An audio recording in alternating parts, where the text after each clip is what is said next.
We don't want to just sell lipstick. We want to sell lipstick and make a difference. At the time the first store opened, there was a drag queen of color who was, I guess you would say in current retail parlance, the greeter. We were just super blessed that purpose was built into the brand. I think it's harder to retrofit purpose into a brand, and in that way, HIV was a perfect cause for the brand. But it wasn't a cause that was retrofitted onto the brand, it actually was the brand's cause, so it was really part of the brand.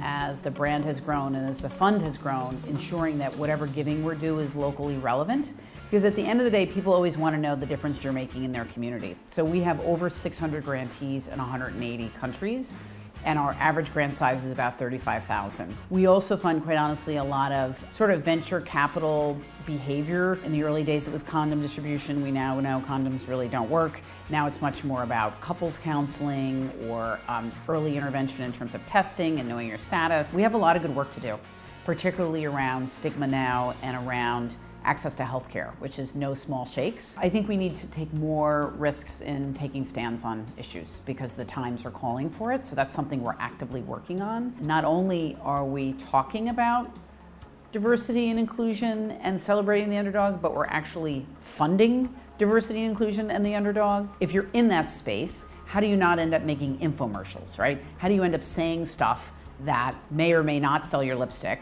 but matters and really builds equity for the brand? And I think that's the question of equity and awareness for brands, and how do we create content that is not an infomercial, matters, people actually want to watch, and quickly enough in order to get it out there and to change it. And we've seen over the last year how content can change elections, can change countries, can change issues, and it's a pretty fierce weapon.